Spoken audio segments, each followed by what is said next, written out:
We are live. We are live. Welcome to College Football's Peek Around the Corner with your host, Greg Pflugar. We cover everything in college football because we love everything in college football. And if you love everything in college football, please subscribe to our channel. Smash the like button if you like our content. Share the video with your family and friends if you want to support this college football rebel outpost, the home for the college football sickos. With a donation, help us keep the lights on and grow the channel. Just hit that $ where you make a comment, and I'll get to super chat as quick as I possibly can. Welcome everybody, and I mean everybody, into the studio that sits on the corner, the very corner of Keith Jackson Parkway and Kurt Gowdy Avenue. Do not be afraid. Do not be afraid to become a legend with your comments and with your phone calls. Today is October 22nd. It is a Wednesday. That means because it's a Wednesday, we do our picks against the spread. We've got 11 games. My record, Greg the Cooler. I was Greg the Gold for three straight weeks, but then it went all pear-shaped on me last week. I went 5-6. This week, however, I guarantee you Greg the Gold will be coming back on Sunday aftermath show of week number 9. We've got 11 games. My record is 57-53. Your record, as the PATC Einsteins, are 53-57. I think there is a lot of locks on this 11 game slate. Lots of them. I think we're going to go to town I go first, you all go second. We alternate every week. This week, I'm going first, and you all vote for your picks. Then we're going to be talking about, so I've had long discussions in the last couple of days. I had a one door open, two doors open to me, but one in particular. We have talked about a 16th month window for Virginia. As it's been explained to me, it's no longer a 16-month window, 14-month window, 12-month window. It's a 5-month window. And we are going to give you that time. What that window, the window open on the SEC being able to grab their one of their top targets, which is University of Virginia. Now, I know a lot of you disagree with our reporting on that. And that's okay. You can disagree, put in the chat room, put it in the super chat, give me a phone call later on. But we've been talking about how Virginia and North Carolina are the Southeastern Conference #1 target. And we've been saying that since June 15th of 2024, when we did a big old live show on it. There has been public reporting on it from national reporters. There was a lot of public reporting on it in August of 2024. Recently, there's been some public reporting on it, saying that Virginia, North Carolina remains the top target of the Southeastern Conference. We believe that is true today. However, just like the Big Ten doesn't always get what it wants, sometimes the Southeastern Conference runs up against forces that they can't control. There is a window. There is a window of opportunity for the Southeastern Conference to grab Virginia. But that window is only going to be open for about 5 months, most likely. Most likely. And then that window, most likely, is going to shut. It is, as we've been saying here at Peek Around the Corner, nothing is done. Nothing is settled. Everything is basically fluid. We do not say that we're not saying that to cop out of any. We're not saying that to make it look like it happens to be the truth. It happens to be the truth. I mean, just look recently. The Big Ten is trying to get this public capital investment deal done, and Michigan USC is saying, we don't want this deal, and there is so much going on out there. So much going on out there. The positioning has not stopped. So we here at Peek Around the Corner. We at Peek Around the Corner. There's a lot of things we do not know. We do not have a crystal ball. But just like the USC story, just like the Colorado story, just like Washington, Oregon story, we do know something. We do know something. We believe we know something here at Peek Around the Corner. We knew, I'll give you an example. We knew that Colorado was at the center of the stage when it came to the Big 12 poaching the Pac-12 drama. We said that for months. And sure enough, we found out about that May 7th meeting in Chicago. And then we found out about the meeting in Newport, California with the big whale boost. We were able to peel that onion over and over and over and over again. In this story, which was always going to be a lot longer, more dramatic, more turns, more variables, there is one thing we believe strongly that we know. And that is the Southeastern Conference in its attempt to get North Carolina and Virginia. And that sweet spot is coming up fast. And that sweet spot is not going to be open. It's not going to be open for 2 years, for 3 years, for 4 years. It's not even going to be open for a year. It's not even, we believe, it's not even going to be open for a half year. 5 months, the window is going to be open. And we are going to give you the dates on those 5 months. This is what we strongly, strongly believe. And I'm going to tell you something. We are not the only ones. I just happen to have the ability to be able to tell you. I'm going to say this to you guys. No strings attached. This is not embargoed. I don't have to worry about access. I do have to worry about my sources. But we believe there's a 5-month window. And for those who want Virginia to go to the SEC for whatever reason, you're going to want this Southeastern Conference to act during this open window, to grab Virginia out of the ACC and pull them through the open window. If you do not want Virginia to go to the SEC for whatever reason, well, you want this time frame that we are about to give you later on in the monologue. You want this time frame to come and go without Virginia, without any big breaking news, and then that window is going to shut. And we're going to tell you why that window is going to shut.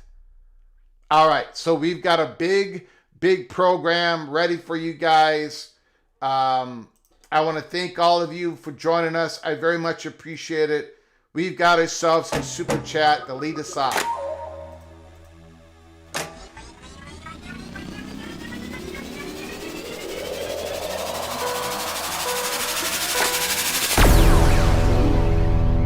Preston from Greensboro, I'm feeling good about my underdog Heels versus Virginia. $20 for an upset and a fight song rendition by Greg the Gold. Holy smokes. All right. It's official. Preston from Greensboro. If North Carolina defeats Virginia, got to be straight up, right? It's not just about covering the spread. If North Carolina defeats Virginia, I was singing the North Carolina Tar Heels song on the following Sunday Aftermath show. It's official, Preston from Greensboro. Thank you so much for your donation, for your generosity, for your support for here at Peek Around the Corner. Thank you so much, Preston from Greensboro. All right, so I might have to practice that song. I might have to. I've already did it once, right? I mean, I did not do the song, but I already practiced a little bit of it because I had another donation before. Thank you, Preston from Greensboro. I appreciate it. Appreciate it so very much.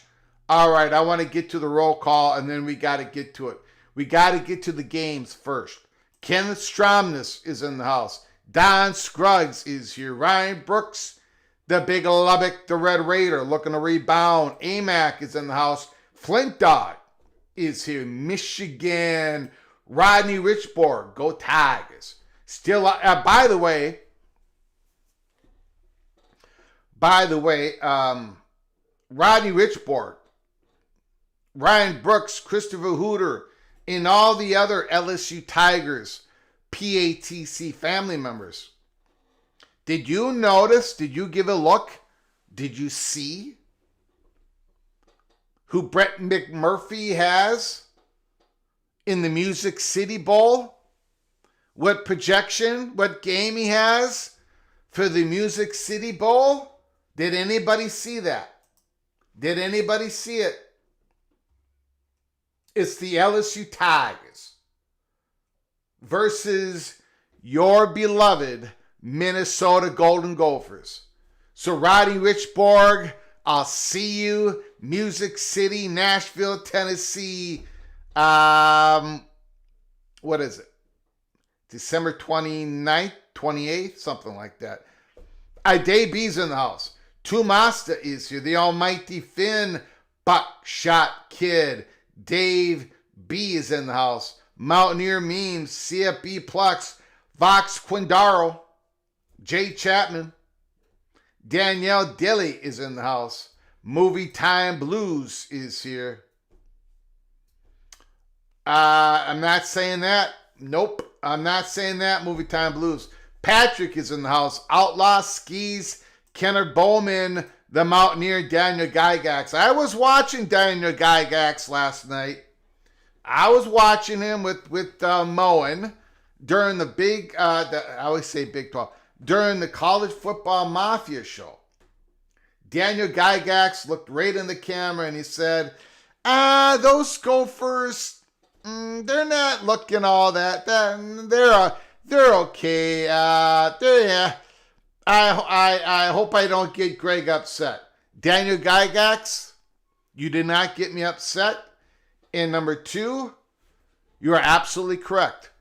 On the total, on the season, it's been I think that was the correct take on my beloved Golden Gophers. Charlie Davis is in the house. Christopher Mercado is here. Let's go Buckeyes. MBM the Cowboy is here. Old Army is here. Mr. Monkey Says is here. Grateful Trojan. Deadeye Yo. Expedition Greg. Bill G. Patrick. UVA is in the house. Marcus Williams. Coy. Jan Hulk is here. Okay, Richard Griswold is in the house. Big Gun Shop. Steel Austin. Ryan Brooks. Steel Austin. Who else? Grayson Ganoush. Marcus Williams. Jose. Adam is in the house. Adam is in the house. Okay, alrighty. So let's get to it. Let's do the game. Ryan Willie. Sorry about that. Ryan Willie out in Wisconsin. Tuffy Duffy. Sorry about that. Wendy Scruggs is in the house. The better half. Wendy Scruggs. Okay. The smarter half. Okay. Let's get to it. First of all, we are going to do the games. And I go first. I'm going to quickly go through them. I'm going to give you a couple moments of absolute brilliance on every game. You should be writing all this down. You should be able to let it marinate just a little bit. And then if you guys were truly Einsteins, you would copy every one of my selections and make them your own when you vote on them.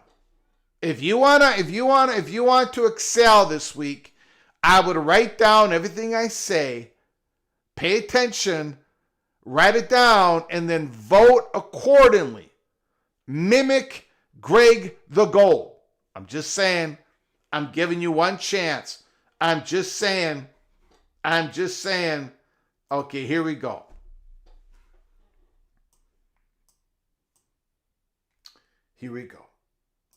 Week 9. Again, 57 and 53. You Einsteins at 53 and 57. Northwestern at Nebraska.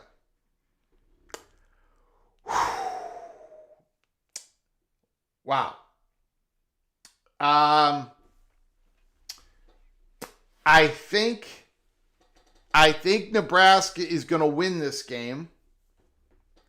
I think they're going to get off the mat a little bit. That offensive line is bad. Raiola is going to get hit. Northwestern is going to be able to run the ball a little bit. But I think Nebraska is eventually going to get some big plays. They're going to be more aggressive, and they're going to give the ball to Emmett Johnson a lot. I think Northwestern wins a close one. I'm sorry. I think Nebraska wins a close one, but Northwestern covers on the road. Nebraska, I think they see some adversity. They meet it. They win it, but they do not cover by more than 7.5. I've got Northwestern covering this game. It's going to be a tight one. I don't think this one's going to be a tight one. I don't think this one is going to be a tight one. I think Kansas wins by a couple of touchdowns. I'm taking the Rock Chalk Jayhawks. UCLA at Indiana. Now, I often talk about the backdoor cover, where the team is not, the team is an underdog by about 20 points or whatever, and they're down by 24, and then they come back with a touchdown late and they cover the spread. I don't think this is the backdoor cover move. I think this is the front door cover move. I think Indiana's only going to be up by 14 going into the fourth quarter, but then the Hoosiers pour it on in the fourth quarter and they win by 30. I'm taking the Indiana Hoosiers. Well, oh, well, oh, well. Look at what we have here. Look at what we have here. The battle. Floyd of Rosedale. The Bronze Pig. I've often talked about how my beloved Golden Gophers owns the Nebraska Cornhuskers. However, the Iowa Hawkeyes own my Golden Gophers, and it's even a little bit more. Iowa City is a house of horrors for my beloved Golden Gophers. This place haunts the Golden Gophers. I don't know how. Don't ask me how. Don't ask me how. But somehow, some way, the Golden Gophers are not only going to cover, they're going to win. They're bringing home the pig. They're bringing home the pig. And then you are going to be able to hear the chants all over this great country of ours. I don't care if you live in Georgia. I don't care if you live in Utah. I don't care if you live in Arizona. I don't care if you live in Iowa. I don't care if you live in Boston. Wherever you sit, wherever you live, wherever you're going to be on that Saturday late afternoon, when the Golden Gophers take the Bronze Pig and they bring it back home, you are going to hear the chants. Who hates Iowa? We hate Iowa. Who hates Iowa? We hate Iowa. Who hates Iowa? We hate Iowa. That's the chant you hear across Minnesota. That is the chant you're going to hear across this great country. Minnesota defeats Iowa and the Bronze Pig comes back home. That's what's going to happen. This is from Greg the Gold. I almost said Greg the Gold. Minnesota wins. All right. Virginia at North Carolina. I'm going to take Virginia. I think they win the game by 10 to 14 points.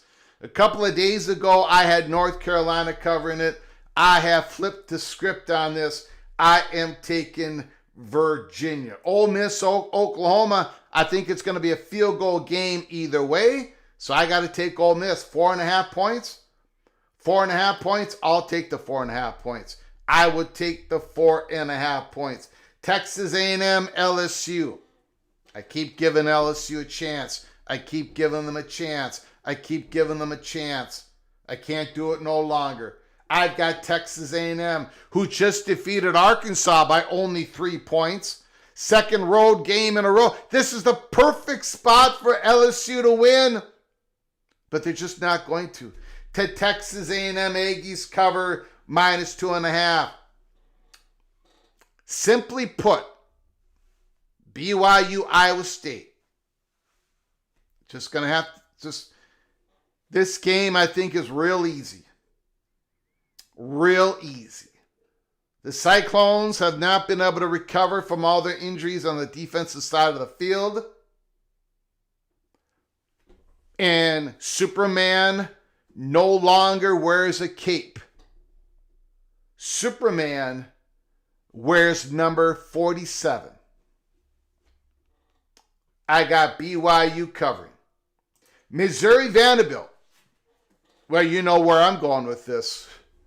This is a 5-star lock. 5-star lock.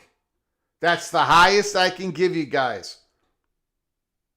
Missouri Tigers not only cover, but they win.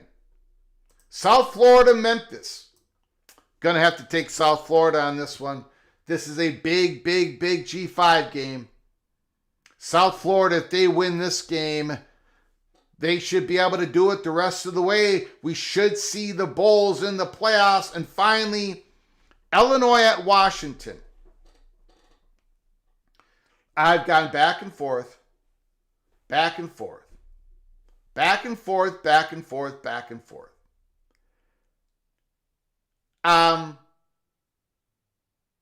Denman Williams has not been, I think he's hit a little bit of a wall. Again, he's a freshman. I think he's hit the wall. And because he has, I think he's going to make that mistake late in the game. I'm taking the Fighting Illini to cover. +4.5. So I've got Northwestern, Kansas, Indiana, Minnesota, UVA, Ole Miss, Texas A&M, BYU, Missouri, USF, and Illinois. We're going to do your games here next. You're going to make the picks next. So buckle up, get ready.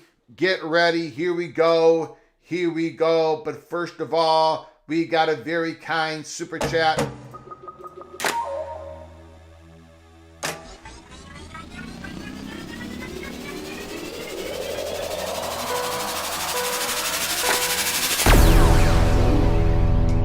Trent Brown, there is a bear loose in Provo, Greg. There's a bear loose in Provo. Thank you for the $2 holler, Trent Brown. I appreciate it. That bear only has one weakness, and that's kryptonite. And I don't know what team in the Big 12 is holding the kryptonite. Are the Red Raiders going to be able to get some kryptonite if they play them in the Big 12 championship game? How about Arizona State? Who does anybody in the Big 12 have kryptonite to go against number 47, the modern day Superman? That's my question. I don't have an answer. Thank you, Trent Brown. I appreciate it.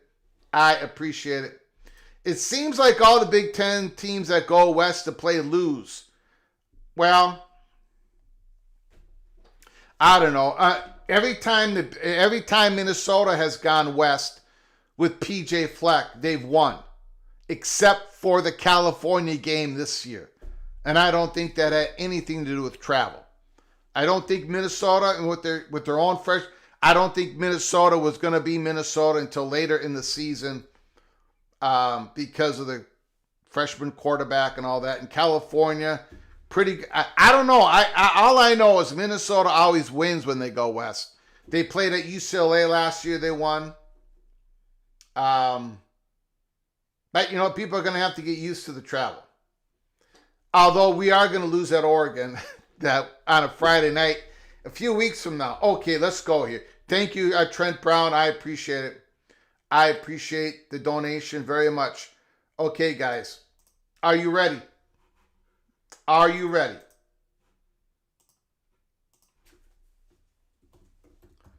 Does Nebraska, and then we'll get into the Virginia 5-month open window for the SEC to act. Does Nebraska cover the -7.5 point spread versus Northwestern?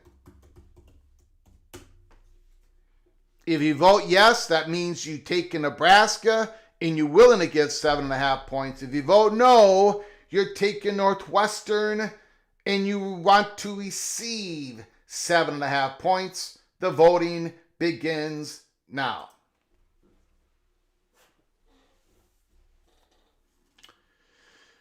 There's a psychological component to this game. Cornhuskers are going to have to overcome what happened last Friday. Northwestern has won 4 in a row. You know Northwestern's coming into this game very confident, and Nebraska's questioning themselves. We got a very close vote. I'm going to give you guys 5 more seconds. Close vote. 5, 4, 3, 2, 1. 52% says no. The PATC Einsteins took Northwestern in a very close vote. Is this one going to be close? Is this one going to be close? The rivalry, Kansas State. Does Kansas cover the -2.5 point spread versus Kansas State? If you vote yes, that means you want to take Kansas and give 2.5 points. If you vote no, that means you want Kansas State and receive 2.5 points. The voting begins now.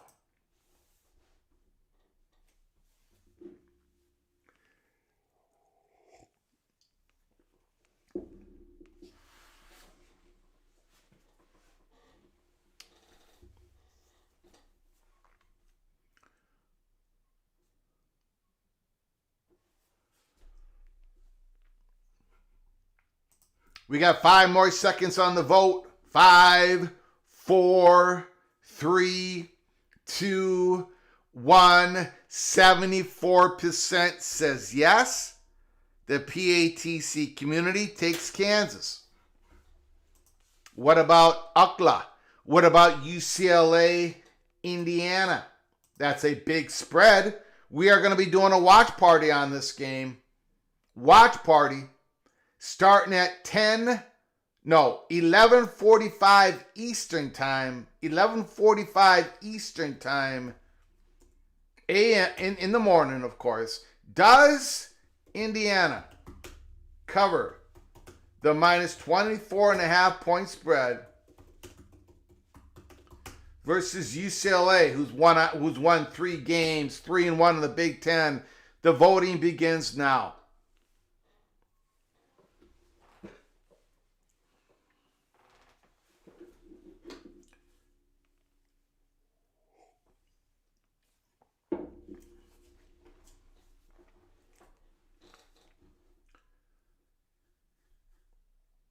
The Big Lubbock. I vote the Red Raiders cover the 38.5 point spread against Oklahoma State. NBM says it's going to be UCLA that covers. Stephen Vitt, Indiana wins but doesn't cover. 5 more seconds on the vote. 5, 4, 3, 2, 1. 61% of you are taking UCLA to cover this. Very interesting. Very interesting. Now, we'll see how wise intelligent you Einsteins are tonight. This game will tell me a lot. The vote on this game is going to tell me a lot. Does those evil Iowa Hawkeyes cover the minus 7.5 point spread versus Minnesota? If you vote yes, if you are a moron, if you vote yes and take Iowa, you are willing to give 7.5 points. If you are a genius, if you are a man or a woman with a heart and you vote no, that means you take the Gophers and you want the 7.5 points. The voting begins now. You know what to do, PATC. You know what to do. Let's go. Let's go.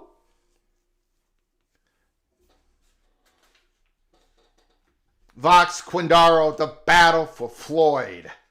Minnesota money line. Expedition Greg, the Gophers take this.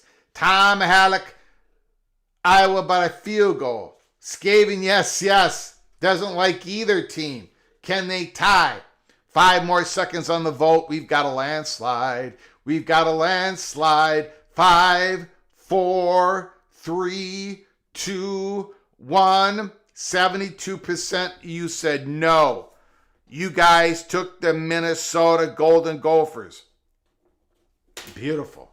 There is a tear running down my eye right now. Yes, there is. Okay, here we go. All right, back to serious business here. Does Virginia cover the minus 9.5 point spread versus North Carolina? If you vote yes, you want the Cavaliers and you're willing to give 9.5. If you vote no, that means you take the Tar Heels and you receive 9.5. The voting begins now. Preston from Greensboro, no. The Evil Badger, Ryan Willie, Iowa covers. Boo! Boo! Greg, a high school team in Virginia can beat North Carolina by 9.5, Mr. Monkey says. John Uzi, I think Minnesota wins outright. We got 5 more seconds on the vote. We've got a landslide. We've got an absolute landslide. 5, 4, 3, 2, 1.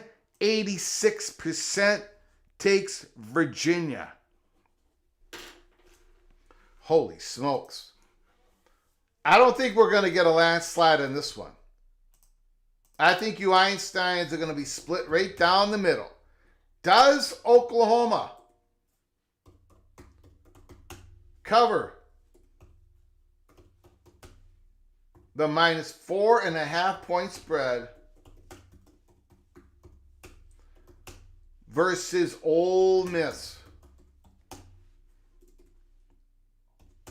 If you vote yes, you want the Sooners, willing to give 4.5 points. If you vote no, you want the Rebels and receive 4.5 points. The voting begins now. This has got to be a close vote. Got to be close. Got to be close. Well, right now it's not close. Well, whoa, nope.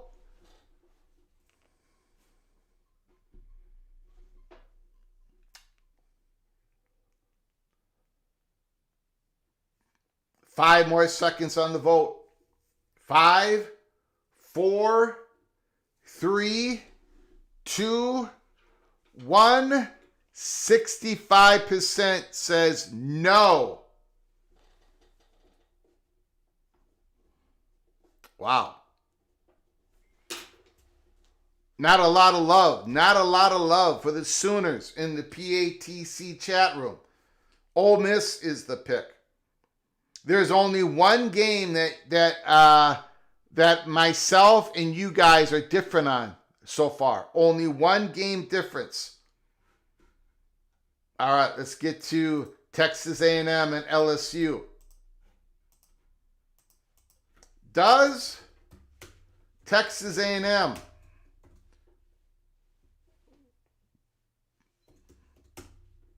cover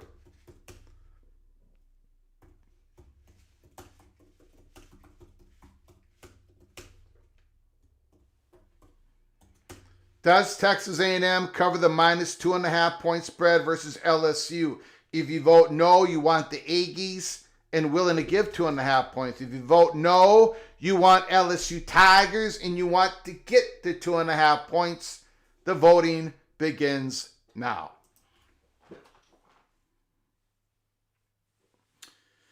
Christopher Hooter, the Aggies haven't won in Tigers Stadium in decades. Marcus Williams, LSU. Wendy Scruggs, I want LSU to win, but I don't know. Stephen Vitt, A&M wins by 21. Expedition Greg, A&M rolls. We got 5 more seconds, and it's a close vote. 5, 4, 3, 2, 1. 54% says yes, Texas A&M.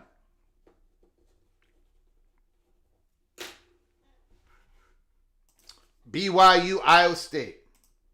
The line is the Cyclones minus 2.5. Does Iowa State cover the minus 2.5 point spread versus BYU?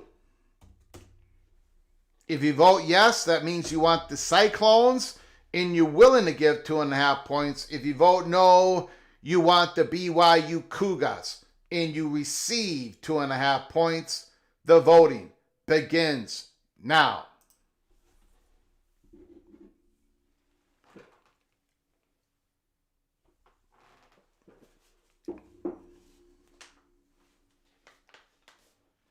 AMAC, BYU comes down to earth this weekend. MBM, night games and Ames can be tough. Stephen Vitt, no reason to doubt BYU for now. Skaven, yes, yes. Can the Gophers and the Hawks tie? Asking for a friend. No, they cannot. Skaven, yes, yes. No, they cannot. There's going to be a winner and there's going to be a loser. And I'm not going to be reelected mayor of Loserville City once again this weekend. 5 more seconds on the vote. 5, 4, 3, 2, 1. 60% says no. The PATC Einsteins took the BYU Cougars. All right. Missouri Vanderbilt.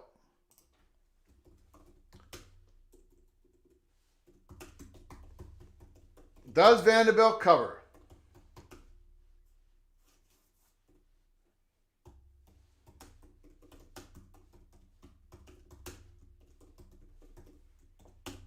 Does Vanderbilt cover the minus 2.5 point spread versus Missouri?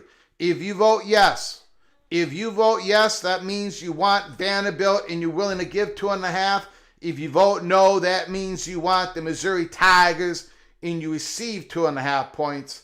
The voting begins now. Daniel Gygax, take the Vandy pimp. I think he's talking about the SEC Shorts character, the Vanderbilt character, who's a pimp. Is he going to be taking the stage at game day, making the selections,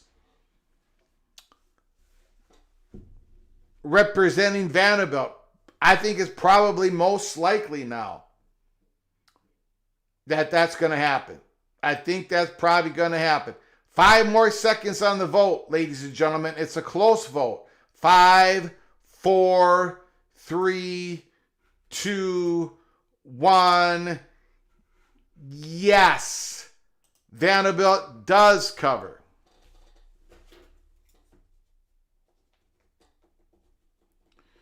Two more games to go. And then we'll lock in on the main story of the night. The 5-month window. Give me a chance to explain. Here we go. Does USF cover the minus 3.5 point spread versus Memphis? If you vote yes, you're betting on the Bulls and you're willing to give 3.5 points. If you vote no, that means you want the Tigers and receive 3.5 points. The voting begins now.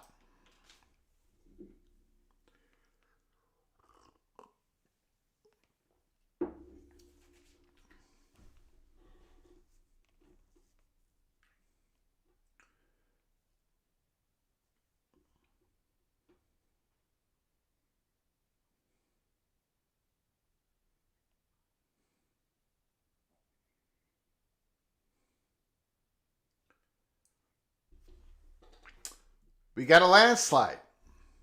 5 more seconds on the vote. 5, 4, 3, 2, 1. 72% says yes. The people are supporting the South Florida Bulls as they trek on to what's most likely a college football playoff appearance. Last game on the slate for week 9. Here we go.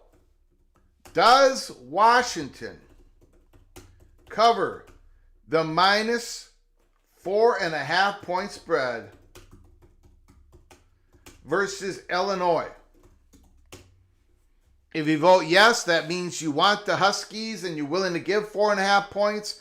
If you vote no, that means you want the Fighting Illini and receive 4.5 points. The voting begins now.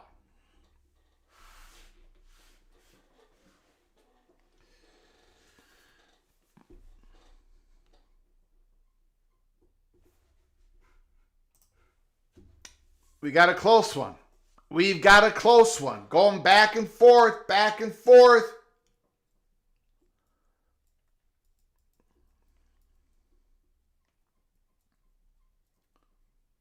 Five more seconds on the vote. 5, 4, 3, 2, 1. 52% says no. The PATC Einsteins took Illinois. Okay, so this is what happened, guys. Guys and gals, this is what happened. Northwestern, Nebraska, we both have Northwestern covering. Kansas State, Kansas, we both have Kansas covering. UCLA, Indiana, I've got Indiana covering. You've got UCLA. We both have Minnesota covering.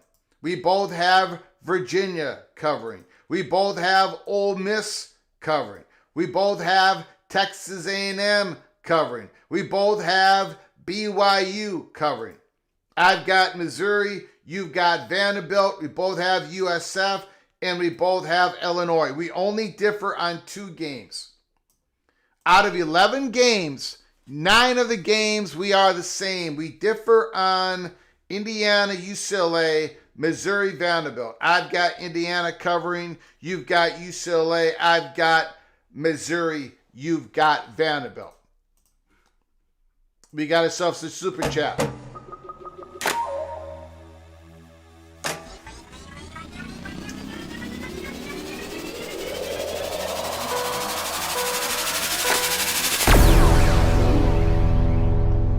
What about North Dakota State and South Dakota State? I don't know what you mean by what about them.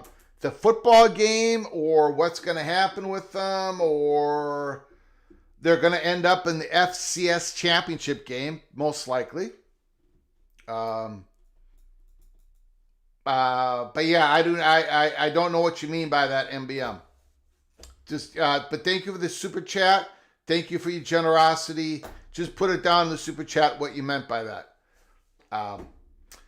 RW, did you hear about the unidentified? I did not. I don't even know what the spread is. I don't think it's on FanDuel. We do the spread off of FanDuel. The game was not listed. So, I don't know, and I'm not doing a watch party on it. Sorry, MBM. Hey, Greg, did you hear about the unidentified Flugarian object over in Minneapolis? I did. But I don't know when it happened. I saw the video of it, the short video of it. I went onto the website. I tried to get on the website that this story is on, and I couldn't get on it. Like, it did not work for me. But I did see the video. I've had people talk to me about it. It was 3 Minneapolis police officers. There's a long film of it.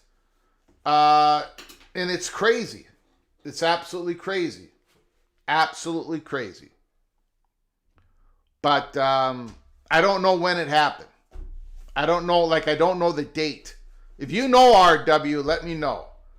All I know is this. All eyes on 3-Eye Atlas.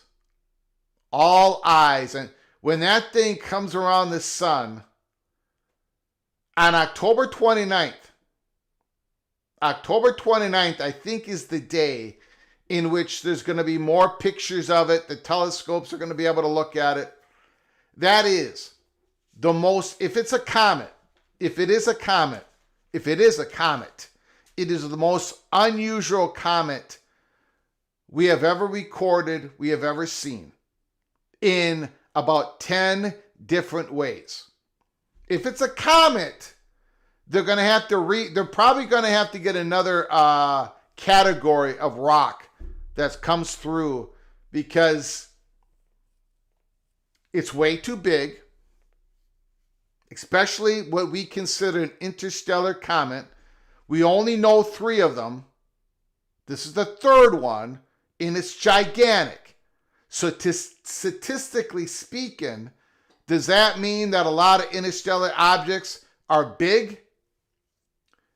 It's way too bright. It gives off nickel. Unlike every other comet that we've ever looked at, it gives off nickel, and it doesn't give off iron. So that means the only way that we know of nickel without iron is us making it's us doing the work on it. Like, it might be artificial. No tail. I mean, sometimes it looks like it has a tail, but then it's an anti-tail where the tail is at the front of the comet. It's like it has its own headlights. I don't know. Guys, it's a very strange rock, if it is a rock. If it is a rock.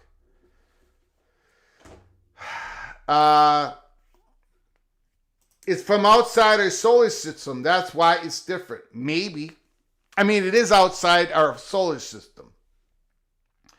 And maybe that's enough to make it really different. Maybe that's it. But it is so different. And it's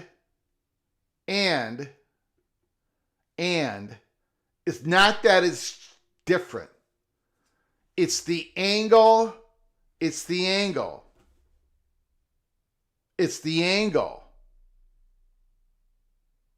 of how it came into the solar system.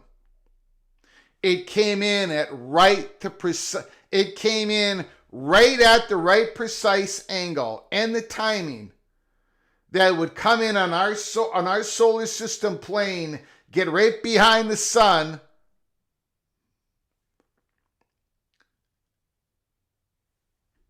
the solar wind. So usually, not usually, 99.999% of the time, a comet's tail is gonna be at the end of the comet as it goes by the sun. Most of this is the tail is at the front of the comet.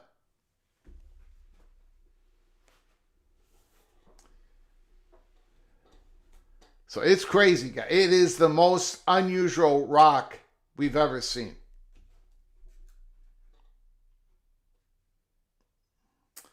Okay, all right. Let's get to it here. Let's get to it. We've got ourselves a gift membership. Thank you so much, Expedition Greg, Mr. Buckeye. I appreciate it. Ryan received a gift membership by Expedition Greg. Ryan, when you get an opportunity, please say thank you to Expedition Greg in the chat room for his generosity. Both of you are knighted. Both of you are knighted. Cloak and Dagger. Thank you, Ryan. You can go to our library of episodes, watch them all, including members-only episodes, Early Peak, Cloak and Dagger, college football episodes. Give it a watch, Ryan. Thank you, Expedition Greg. I appreciate the generosity. Ryan has said thank you. Thank you very much. This past February. Thank you, RW. I appreciate that information. Okay, so back to the 5-month window. The last couple of days, peek around the corner. I've been very fortunate enough to have some couple long discussions.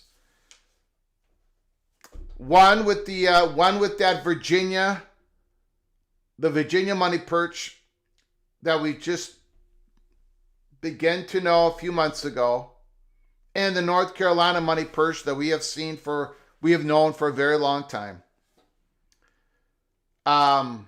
We have talked about this Virginia open window, and we've usually used the words 16 months, 14 months. We've now been told there are 5 months in which, if the Southeastern Conference wants this to happen, and they do, this is the sweet spot. This is the ultimate sweet spot for the SEC. In fact, if it doesn't happen in these 5 months, it probably ain't going to happen. Before we get into that, let me reiterate something. There's a lot of things we do not know. We have a little bit of information here, a little bit of information there. We put it out on the ether. We're waiting to see if we get more information. We see if we can connect the dots. Just like every other story we have followed and broken here at Peek Around the Corner, we're looking for that next bit of information. There is so much we do not know. I have been honest as I possibly can be, because I don't think it's possible to know. Nothing is done. Nothing is settled.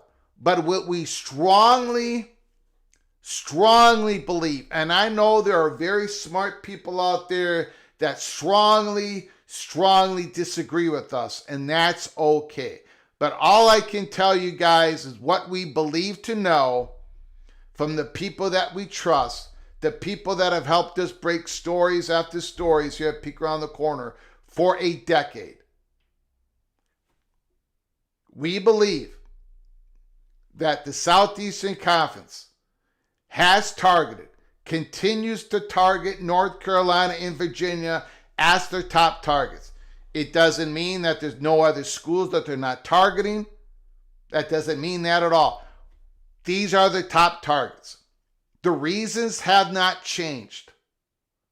They want to expand their footprint. They want to expand their media markets. They want to expand their ability to grab the students in the state of Virginia and North Carolina.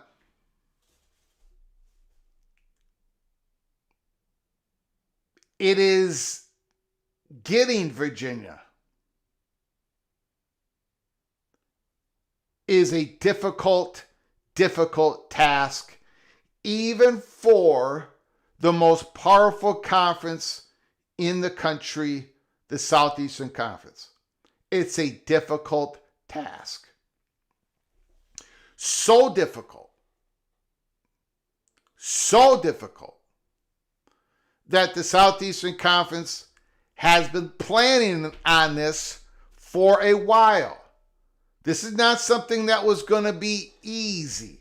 This was going to be something, if the Southeastern Conference pulled off, It was going to be hard, difficult.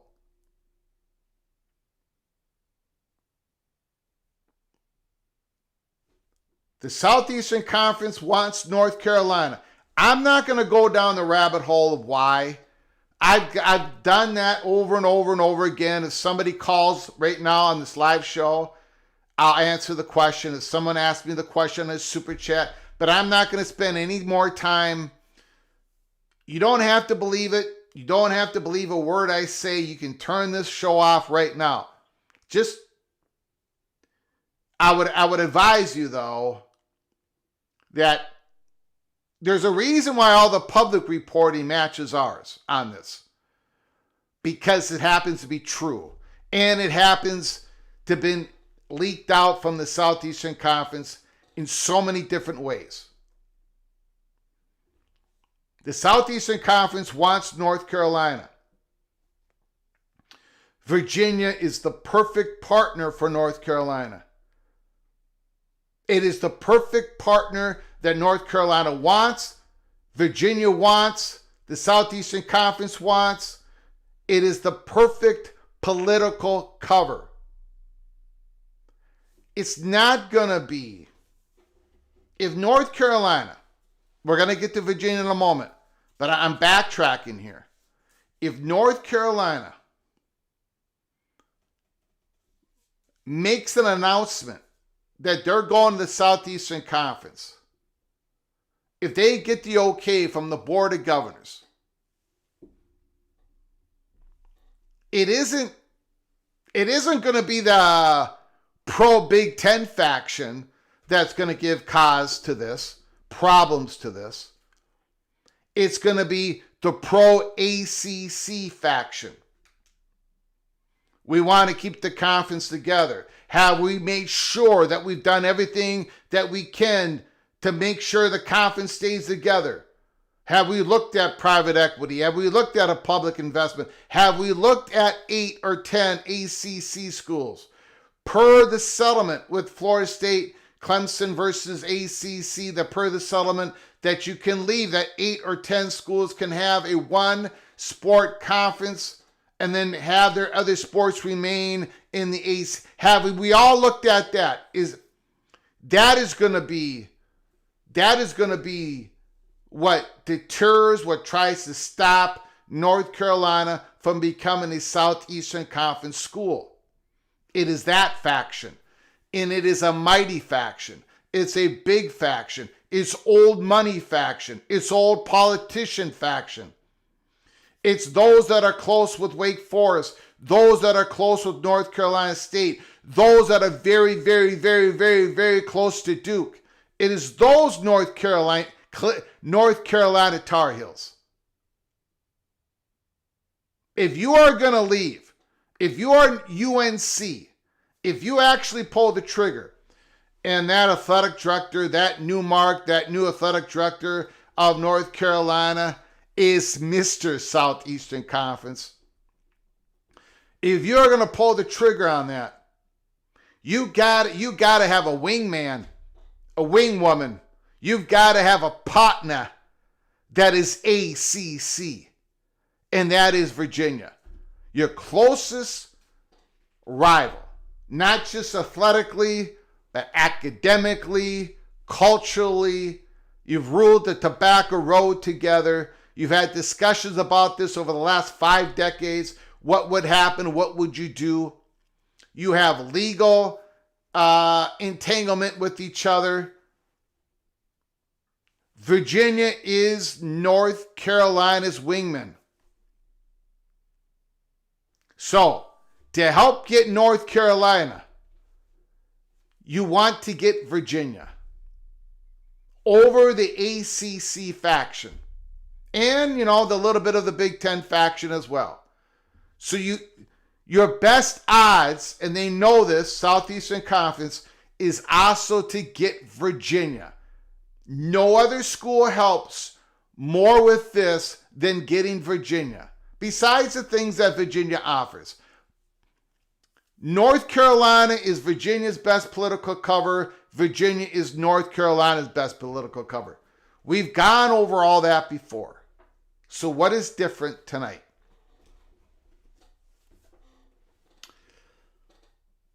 We have been told by hook or by crook in the last 48 hours, those that are running the show allegedly, all the lawyers out there, PATC allegedly, by hook or by crook, the University of Virginia is going to name their new permanent university president before January 1st of this year. They're going to get it done. They want to get it done. They're going to hammer it in to get it done no later than the end of December of 2025.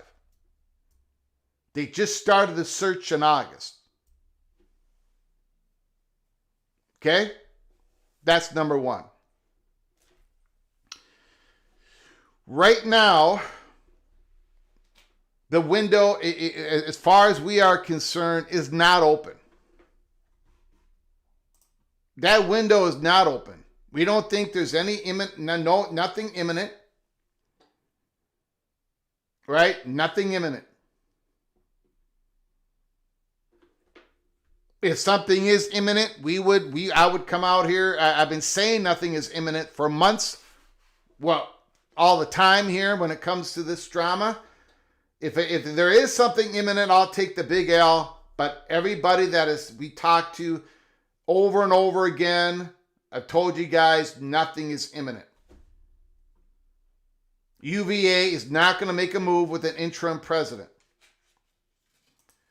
So you got to keep an eye on who is going to be the president. They are well on their way, the search committee, going through those candidates. There is an estimate of 20 to 30 candidates, and they're going through them. We were told in the last 48 hours that it's going to be a quick selection. When it comes to historical, this is only going to take 3 or 4 months. Historically, it takes longer than that. So who is making the selection for the permanent president?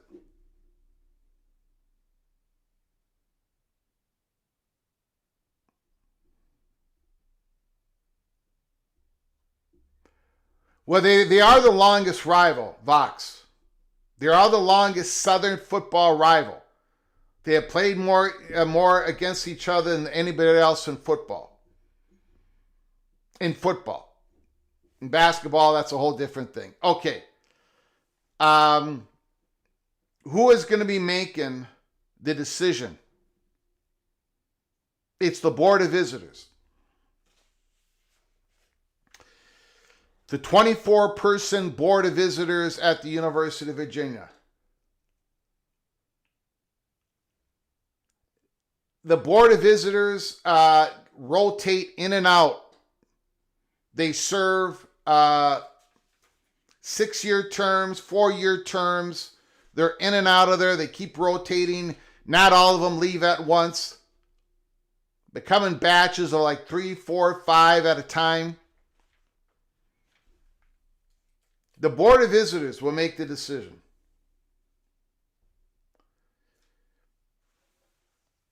The Board of Visitors are all lined up, not all of them, but the great majority are all lined up to name a president that would be not a hindrance for the University of Virginia to leave the ACC and join the Southeastern Conference. The Board of Visitors are all lined up to name a new president that would not be a hindrance. Okay? They're all lined up to do that. Right now, in the last 48 hours, we've been told at Peek Around the Corner that there is a growing movement among the faculty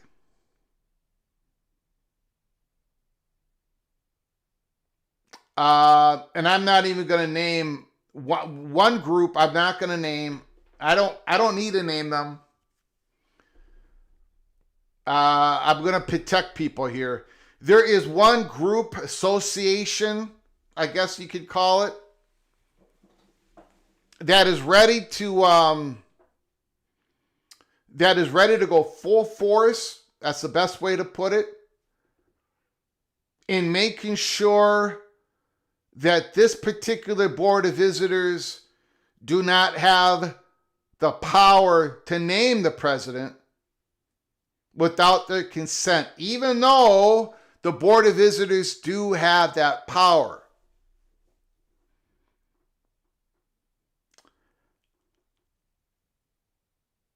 There is a clear understanding of what's going on here.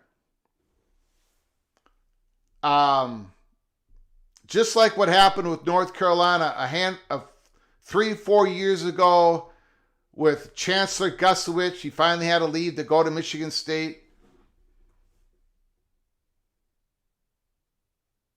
But the Board of Visitors have the power.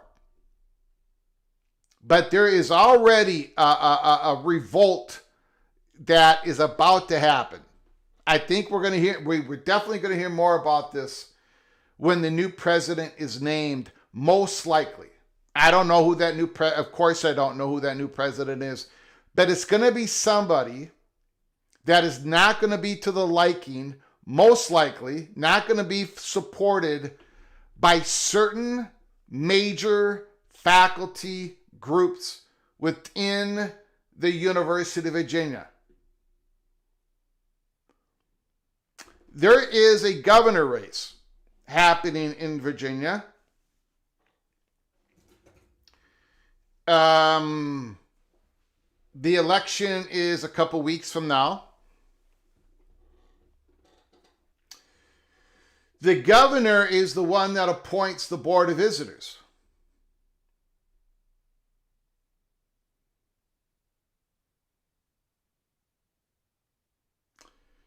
But the governor is unable to unravel the Board of Visitors. I mean, you can't name a new 24 members of the Board of Visitors. It's going to take a couple of years. But the unraveling,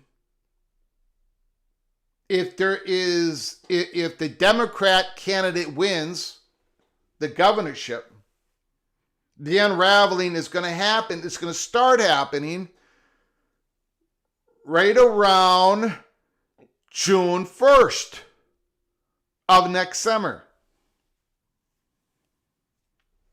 June 1st of next summer happens to be the day that if Virginia wants to leave the conference and join another conference, by July 1st of the following year, July 1st, 2027, Virginia would have to file their ACC notification of withdrawal on or before June 1st of this coming year. So what has been explained to us the last couple of days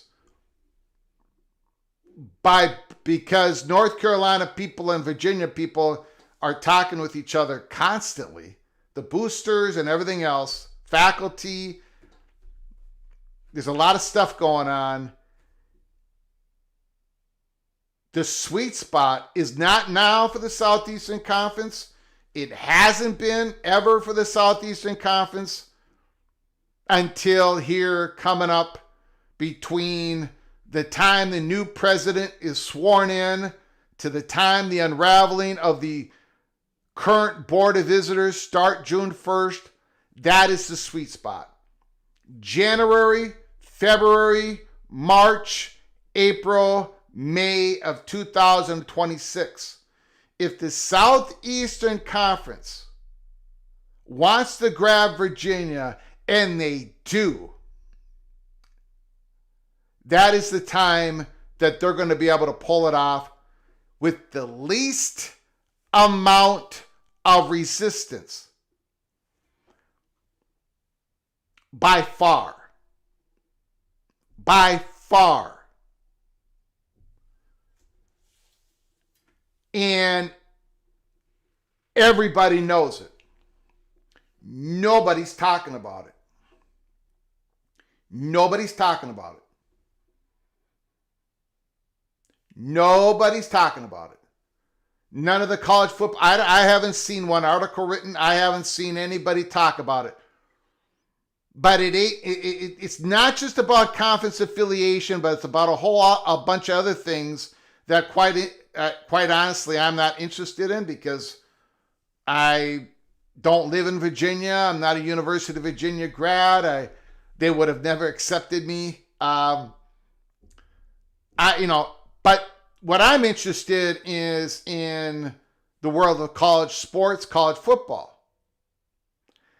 This coming up window, this January, February, March, April, and May, those 5 months, that is the sweet spot.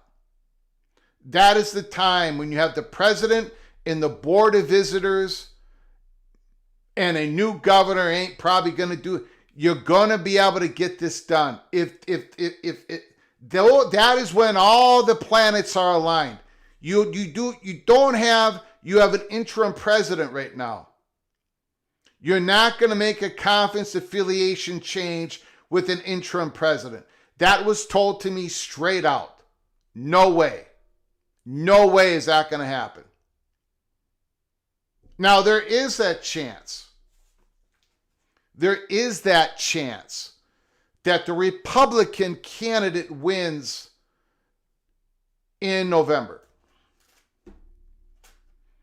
But historically, the governorship switches back and forth, and it switches to the party that does not have their person in the White House. The odds are very heavily towards the Democratic candidate winning the governorship. And if that happens, which most people expect, and I don't own a crystal ball, that means that Democratic governor is going to be switching up the board of visitors. That governor not going to be able to do anything about the president of Virginia, not at that time. There's going to be enough time in there for the Southeastern Conference to go after Virginia, to go after North Carolina, and make their move. That is their time to make their move, to grab the two schools that help each other out the most politically, who are the closest in academic and research, that gives the Southeastern Conference presidents everything they want. That is the window. January, February, March, April, and May of 2026. Those are the 5 months of everything that we do not know, of everything that we think we know. This is what we mostly believe we know, along with a whole lot of other people.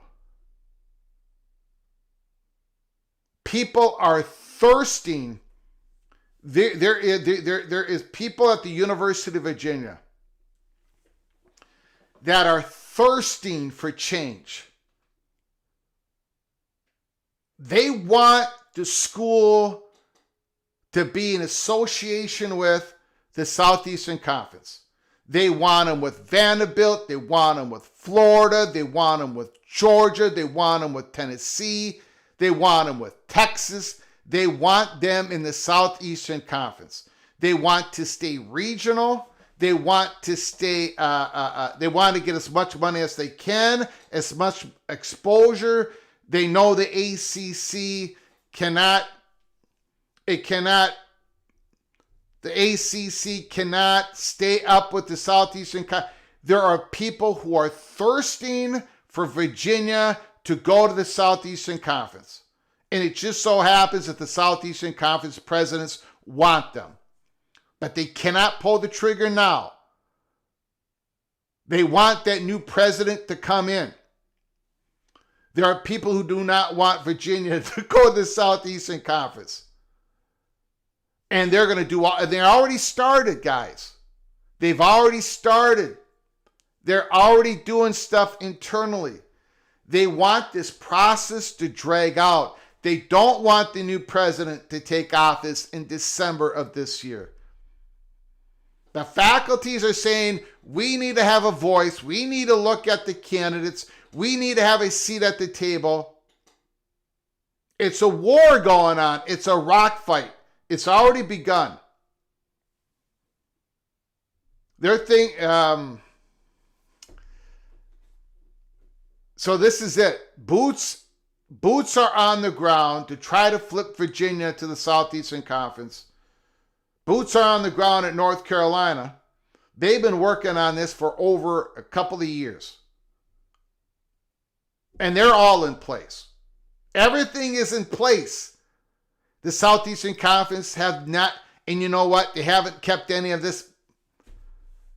They haven't really kept any of this a secret except for college reporters, football reporters.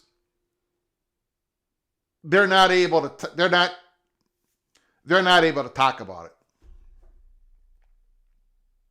For whatever reason. Their editor, they don't want to touch the political pillar of the story. I get it. They don't want to lose their access to the Southeastern Conference. They don't want to get people in ACC pissed off at them. I get it. But, you know, that's what I do here at Peek Around the Corner. I'm trying to give you the best peek around the corner there is in the business. This governor election is really, really important when it comes to conference realignment. I don't mean to offend you guys. I know politics, you people get offended. I don't care who wins. I don't care who loses. I care about the story. This governorship race is mighty important. If it goes to the Democrats, the timetable has to be 5 months after that for the Southeastern Conference. Because if they do not file their notice of withdrawal before June 1st of 2026, then they cannot file the notice of withdrawal, or they can, but it won't take effect. Everything becomes more difficult. Everything becomes more and more difficult. You got a new board of visitors coming in on June 1st. Everything becomes more and more difficult.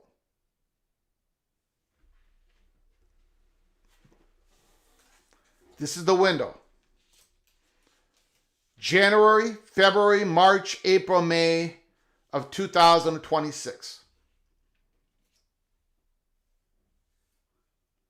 If the Democratic candidate wins the governorship, and maybe that candidate will not win, but right now it's most likely they will. So that is our story. We know we're not even looking at this as a 14-month window anymore. It's a 5-month window. We were told the last 48 hours, couple of different phone calls, we were told that University of Virginia with the interim president, everything is on hold, everything is on pause. Plus you got everything else that's going on in college football.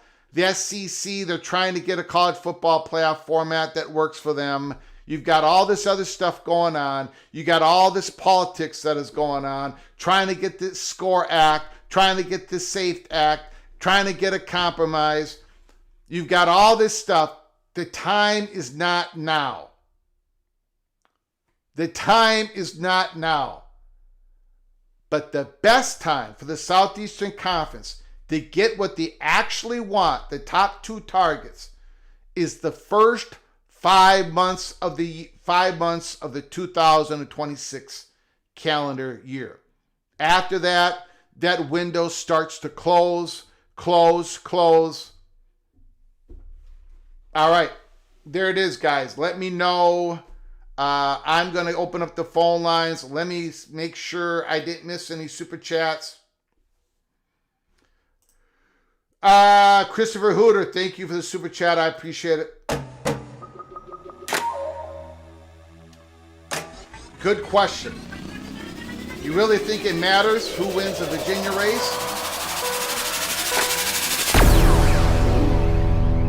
Do I really think it matters who wins the Virginia race?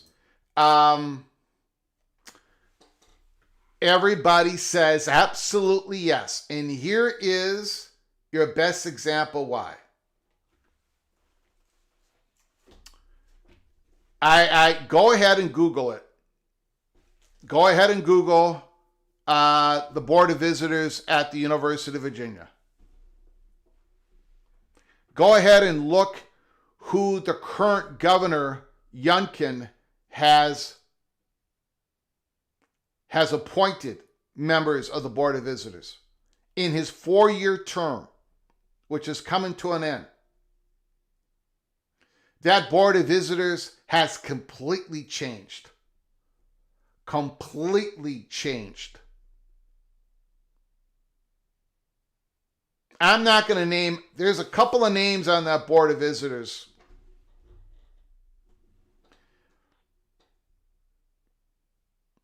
It is very, not all of them are political. No question about it. But their interest lies within a certain political party, and that certain political party has more of an interest of Virginia becoming a Southeastern Conference member.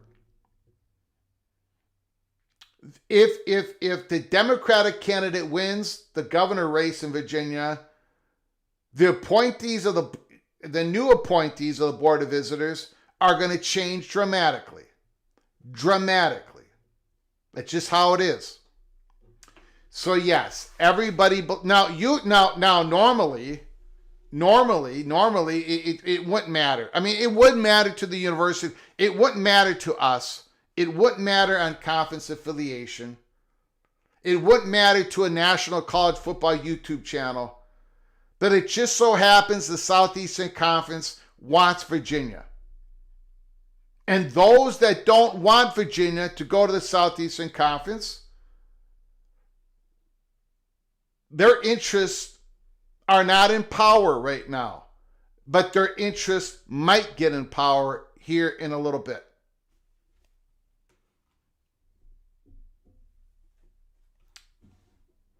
The Virginia governor can only serve a 4-year term. Absolutely correct. Ricky Tungate. Wow, look at the super chat. Thank you for your incredible generosity.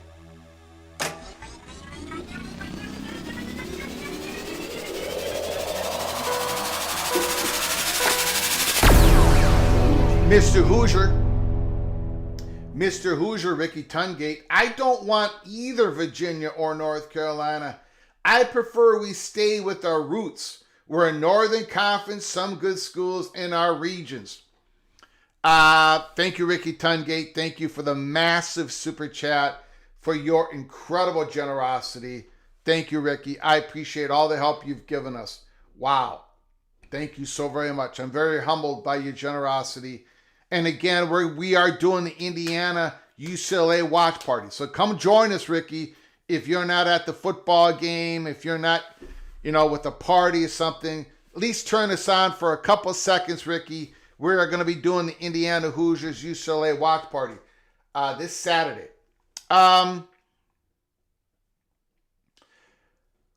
Well, it just so happens that the Big Ten wants Virginia and North Carolina for the same reasons why the SEC presidents want Virginia and North Carolina. They want the market, they want the purchasing power, they want the students. They want all that. The Big Ten wants them for demographic reasons. The Big Ten wanted Virginia and North Carolina They went after them, and they both said no to the Big Ten. And then the Big Ten went and got Maryland and Rutgers.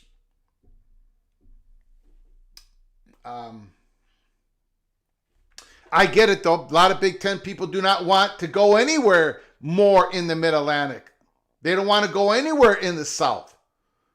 And the South doesn't want to, and the Southeastern Conference don't want to leave the South. But they went and got Texas, Oklahoma, and I think most of them consider North Carolina, at least in the South, if not Virginia. I get it, Ricky. I think some people would agree with you, and some people think, well, the Big Ten needs to get into the South at some point. I appreciate it, Ricky. Thank you so much. Thank you so much for your generosity. I appreciate it. Jose, UVA has to do this before 3i Atlas encroaches. I tell you guys, that 3i Atlas story, you guys can laugh at me, but I'm telling you, something is off on this. That rock, if it's a rock, is so unusual.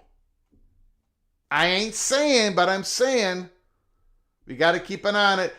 Thank you, Vox. Respect to Flugar. I'm working overtime, try to keep politics out of it.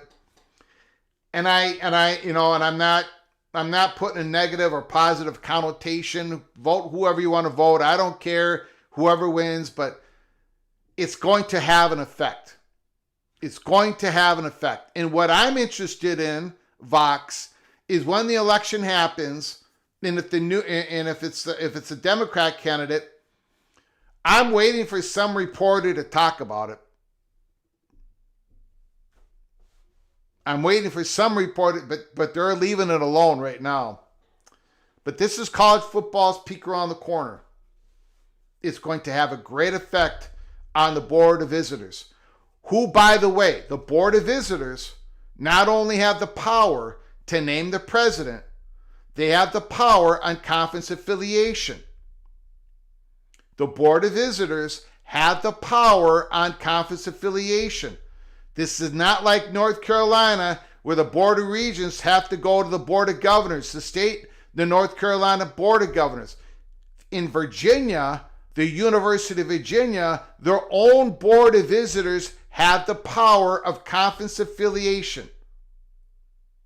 So that is why, if they're going to act, if Virginia is actually going to get an offer, because SEC knows they're going to say yes, then it's got to happen here in the next. Supposedly, we've been being told the sweet spot is the first 5 months of the 2026 calendar year, if the Democratic candidate wins. Kenneth Maynard, North Carolina is definitely the South, outside of the Triangle and the Charlotte area. Doc Gibbs, North Carolina has its own Board of Governors and politics to deal with. Yep, and the UNC Board of Regents do not have the power of conference affiliation. But University of Virginia's Board of Visitors do have the power.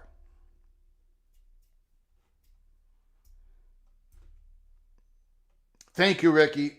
Wow, thank you so very much. Very kind of you, Ricky. Appreciate it. Okay, we're going to open up the phone lines here. Daniel Gygax, what happens to North Carolina State and VPI, Virginia Tech? I don't know. If North Carolina and Virginia leaves, I do not know, Daniel. We would have to cross that bridge together. I don't know. It all depends on how big. One of the things is how big is the Southeastern Conference scoop, if and when it happens.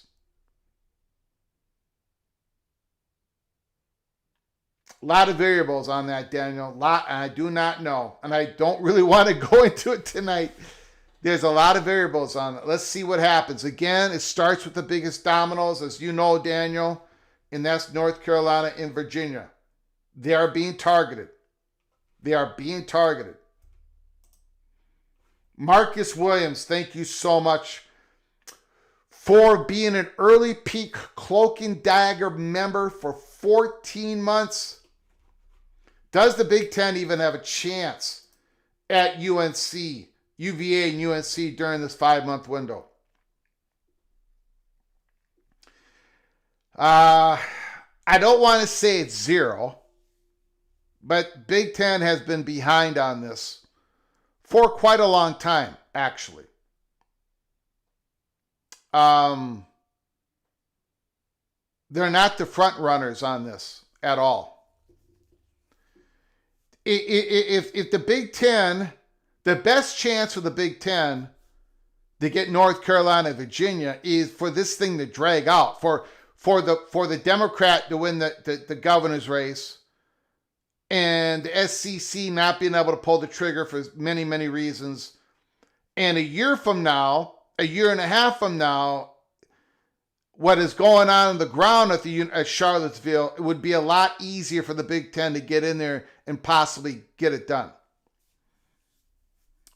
I think maybe the pendulum swings back to the Big Ten if this keeps stalling, dragging out. The quicker this happens, the better off the Southeastern Conference. The longer term, maybe the Big Ten can get in favor. We'll see. We'll see. Thank you, Marcus Williams. I appreciate it. I appreciate it very much. You are, sir, knighted, cloak, and dagger. Thank you, Marcus Williams. I appreciate it.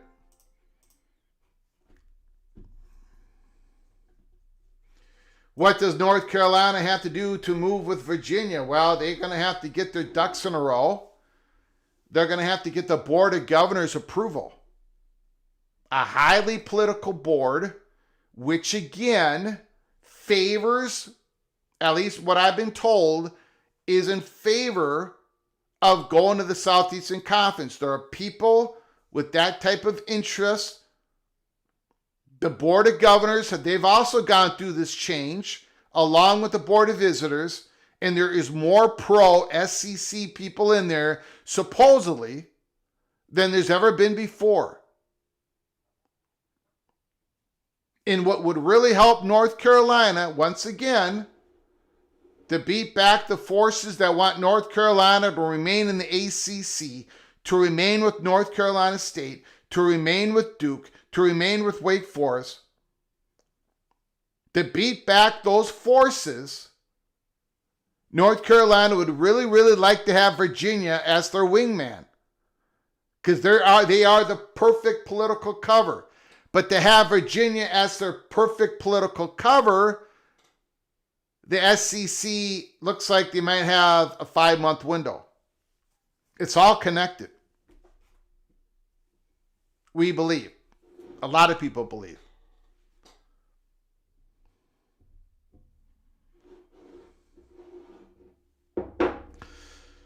North Carolina Board of Governors could care less about Virginia politics.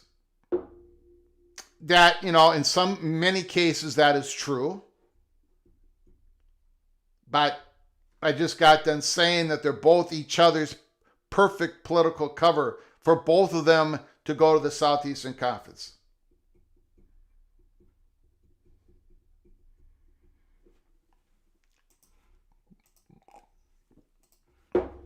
Okay, we are going to open up the phone lines here. Holy smokes, we've been on the air for a long time already. Okay, 763-260-1333, the number. The phone line is wide open. Give us a call. You don't have to talk about this situation. You can talk about anything you like here. Call from Rick. Rick, you're on the line. The floor is yours. Thanks for calling, sir. I appreciate it. Well, thanks for taking the call. The CalPERS money deal. I don't think it's CalPERS. That's the retirement services. It's the UC Investment Fund. That's part of the deal. But go ahead. Okay, the UC Investment Fund. Yeah. We left off of that last week on Thursday or Friday. I forget which day. Yeah. And they were going to readdress it this week, right? Yes. What's the latest? I do not know. I really don't know. I really don't know. I got a feeling though that there's basically nothing you can do to move Michigan Board of Regents off their position. So does that mean this entire thing gets dropped? If it does, then the next question is, does the Big Ten Enterprises entity, does that happen or not? That's my next question. But I do not know. I have no information on whether the presidents are meeting tomorrow, Thursday, Friday. I have no information on it. But the word that was put out was that they were going to readdress it this week, right? I believe so, yes. Yeah, that's what I recall. Yeah. Okay.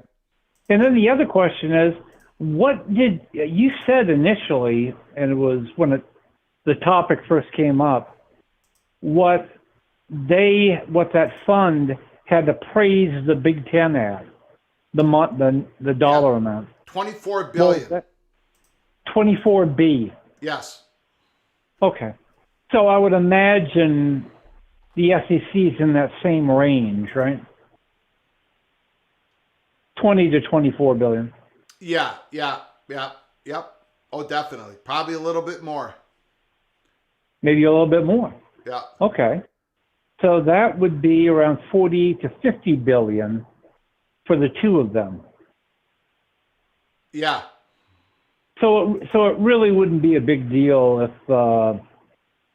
House NCAA falls through the cracks and the players get all that 20 billion that they're really owed. Thanks for taking my call. You got it, buddy. Appreciate it. Beautiful, Rick.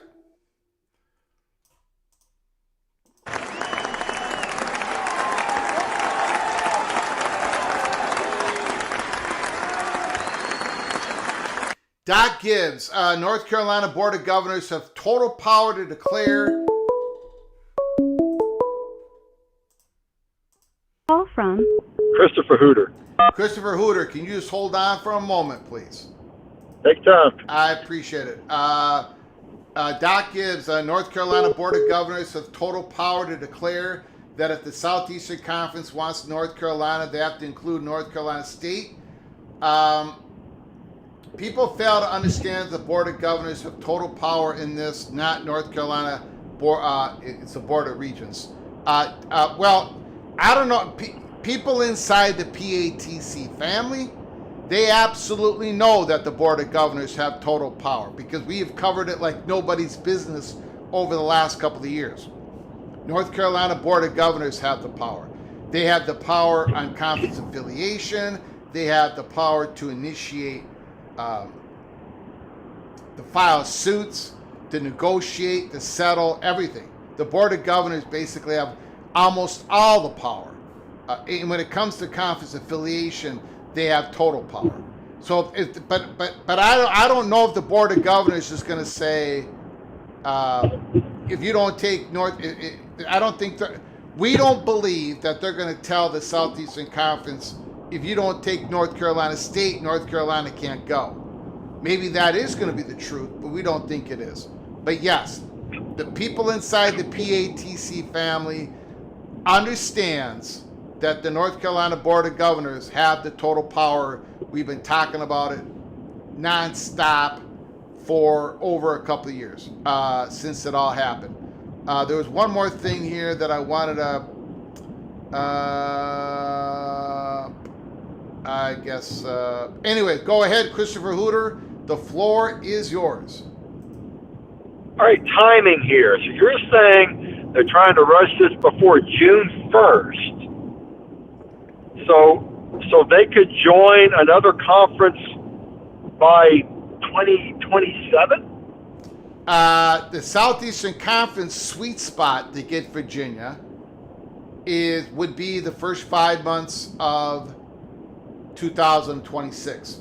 After that, it gets politically harder to pull that off. The people inside of the University of Virginia to get their school to be a Southeastern Conference school.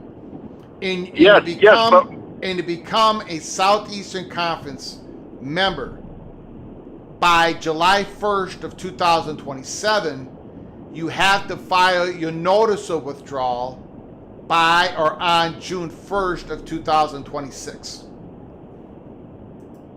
What is the ACC exit fee? I mean, I thought they were going to kick the can to 2030, thereabout, because things were getting more reasonable. 2030, the exit fee would be $75 million. Which is reasonable. Yep, in this world. 2026. What is it? Go ahead. Yeah, it's going to be a lot, right? It's going to be over $100 million. Yeah, it is. It is. But if you're making more in the Southeastern Conference for the next 4 years to make up the difference, well, then it's cost effective, right? If you're getting pro rata in the Southeastern Conference, that's going to be that's going to go way above the deduction of every year that that goes down in cost until 2030. In Virginia would make more up than the difference. So it's more cost effective to get out as early as possible, even with the higher exit fee. Well, of course, when Texas and OU were kind of forced to announce early in 21, yeah, it wasn't until the end of their Big 12 grant of rights, which would have been 25, I guess, but they got out a year. They negotiated a year early, so that was still 3 or 4 years out, right? So they're really moving up the time frame here, is what you're talking about. If people are going to jump around by 27, that's pretty quick. Okay, if the Southeastern Conference, we believe, wants the University of Virginia in North Carolina. It's not only us that have been saying this for a long time. It's basically every college football reporter out there. That's just the way it is. And for the Southeastern Conference to get Virginia, those first 5 months in 2026 is the sweet spot. After that, it gets much, much more difficult, as we've explained. That's just how it lines up. Well, couldn't they announce we're going to join the SEC in 2030 in 3 months? I mean, would they? You know what I mean? I mean, do they really want? I just kind of. No, you can't. I'm not surprised they want to join the SEC.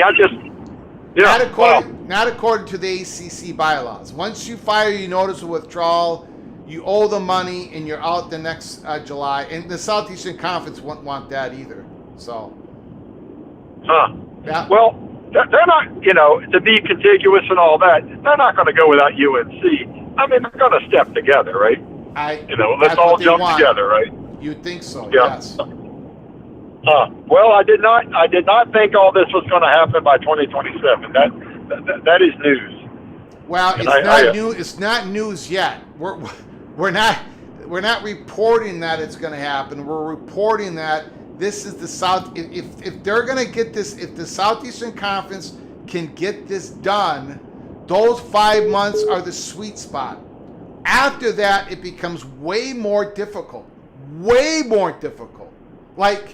Way more difficult, because the faculty, the people who are against the move at Virginia are going to have people in power in the governorship and the board of visitors to stop the move. But they don't have any power. They're not going to be able to stop the move. And the sweet spot is the first 5 months of 2026. That's what we're reporting today. Well, if you want to be regional and a power two, there's only one choice, right? You're not going to go to the Big Ten and fly all over the country all the time.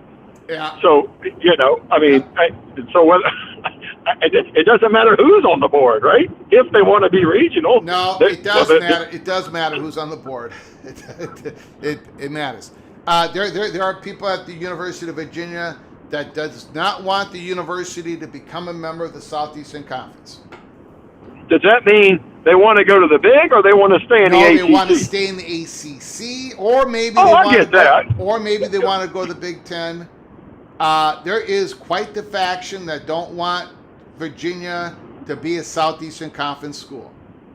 And that faction is probably going to get back into power, and the Board of Trustees is going to reflect that opinion more and more and more as time goes on.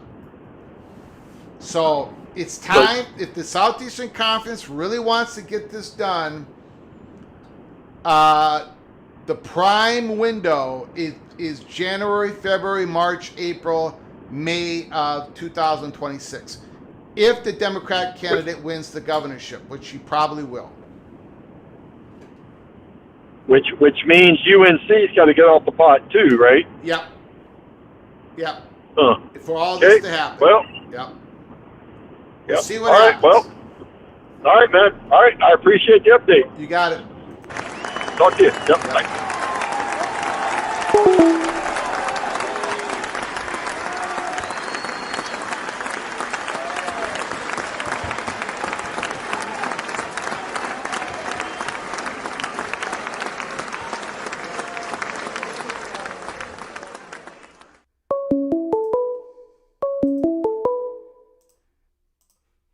Call from Tristan 5.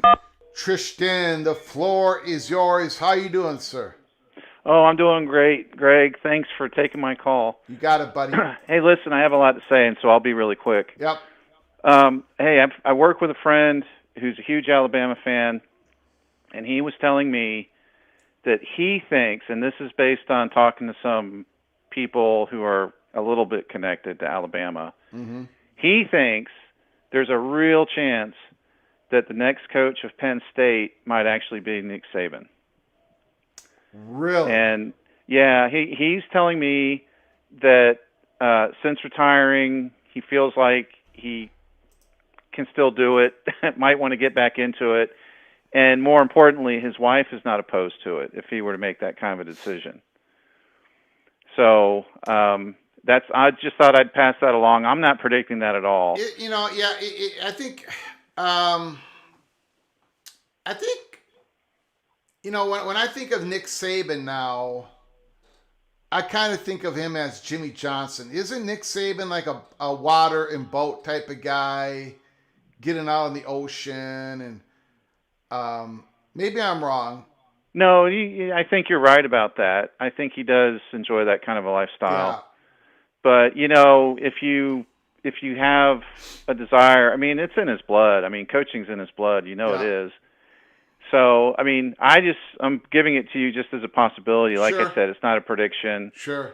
I don't know who they should go for, but Yeah. I just thought I'd mention that. And then I had this idea about North Carolina. The Bill Belichick thing isn't working out so well, and it looks like they'll be replacing him.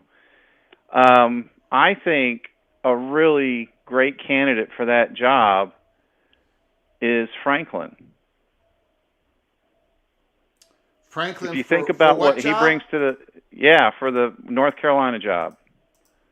North Carolina job's not open. It will be though, right? Belichick's not going to be hanging I don't around. know. I don't know. Okay, well, if that job were to come open, Yeah, I think James Franklin would be a great candidate for that job. Because, Greg, what he brings to the table is exactly what they need. Yeah. Proven winner, You're right. wins the games that they expect to win. Yeah. He can recruit, so I'm on the bandwagon for James Franklin in North Carolina if that job comes open. And I got to say this about Virginia. Greg, I find it hard to believe that there's a sizable faction at Virginia that wants to go to the SEC. There isn't. I find that very hard to believe. That don't want to or do want to? That do want to. You said that there are some people who, I know there's probably some small number of people who want to, but I find it hard to believe that would be a sizable faction. You are correct. And that faction is in power. Okay. And they're probably going to be out of power. And that faction is going to dwindle in the Board of Visitors as time goes on. That's why the sweet spot for the Southeastern Conference to get what they want is the first 5 months of 2026. Okay. Because because the people that I talk to are expecting the new president to be named by no later than the end of December of this year. Right. Yeah. Once they're okay. Yeah, I see what you're saying. Okay. Well, yeah, I think North Carolina is going to have to make the move first before Virginia will make their move. And Greg, Virginia is thought of as a southern state in most people's minds, but it really isn't so much anymore. Mm-hmm. I mean, it's a suburb of D.C., and there's a lot of people who come from all over the country and live there. And I'm sitting here looking at a map, and I see Virginia bordering Maryland, a very short drive to Pennsylvania, a very short drive to New Jersey, and a very short drive to Ohio. I think Virginia would have enough regionality in the Big Ten that would be a viable move, in my opinion. So, we'll see what happens. And, you're probably right about all this, but unless North Carolina goes first, that's the magnet that's got to pull them into the SEC. So, anyway, that's all I had for you. Keep up the good work, Greg, and I'll talk to you later. Great. Beautiful call. Appreciate it. All right. Thanks. Bye-bye.